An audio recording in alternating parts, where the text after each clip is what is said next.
God has blessed you with 2 ears and 2 eyes for a reason. So that means you need to listen intently and look closely for the signs of a thirsty woman. And you want to avoid that at all costs. Immediately, cut it. Don't even entertain it. I don't care what she looks like, or what she sounds like. Avoid it at all costs. One of the key signs you want to pay attention to is a woman that speaks ill on you and has never met you constantly. That's one sign of a thirsty woman. A woman that serial texts you. You get triple, quadruple texting, about why haven't you responded to my text message. That's a heavy sign of thirst. A woman is desperately parched. Especially when she knows you're busy. Or when she calls your phone a bunch of times throughout the day, it's definitely a sign of thirst. Something you want to avoid. Or if you block her from one number and she calls you from another number, and you block her from that number, and she calls you from another number, and you block her from that number. Like one time I had to block a chick from 6 numbers.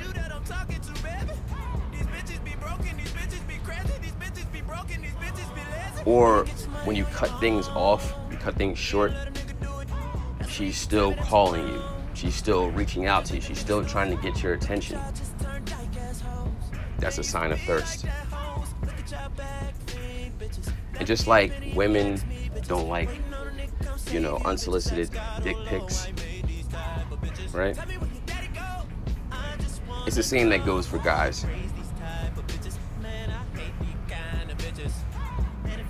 Well, the mature ones at least. Yeah, if it's not upon my request, that's definitely a sign of thirst. You want to remove yourself from that chick immediately. If she, asks for a request on your social media, like, your Instagram or your Facebook, then, immediately likes 20 of your pictures in a span of 30 minutes to an hour, that's a sign of thirst. Because usually, a woman is not really liking your pictures if she's watching your movements. That's when I like the smooth operator, the one that's really, observing you.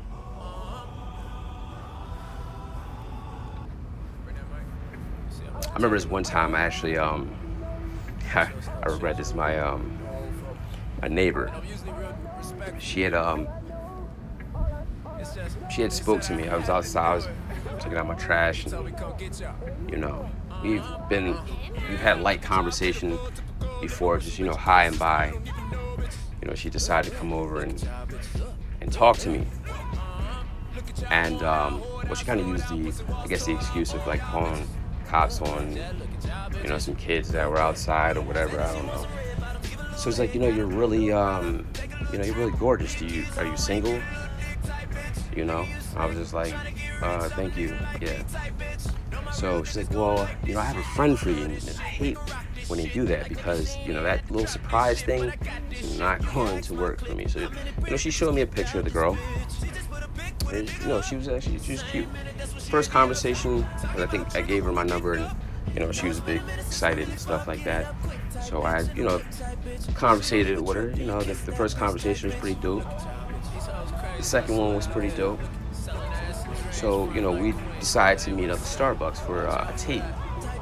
And I could say 20 minutes within the conversation, it kind of changed for me. She just said something, I'm like, nah,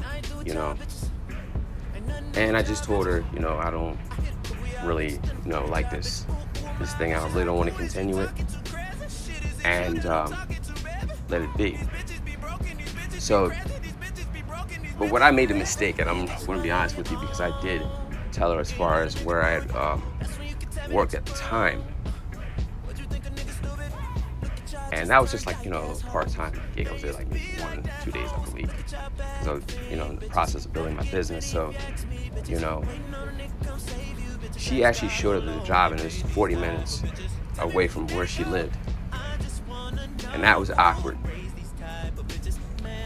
And someone told me that she was doing that a couple times throughout the week. So she was doing that. It's like you just randomly show up somewhere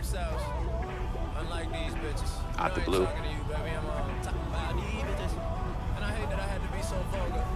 And I worked overnight. So yeah, that one I kind of had to deal with kid gloves. I had to be nice, play nice. Yeah, we're dealing with a stage 5 clinger. Then I remember this one time I was dealing with this chick that I dated for about 3.5 weeks.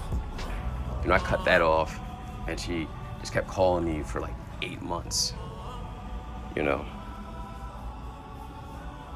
Actually, it came down to me showing her a picture of a chick that she couldn't stand, and she was in the picture with me, and she was hugged up with me, and she finally left me alone. Yeah.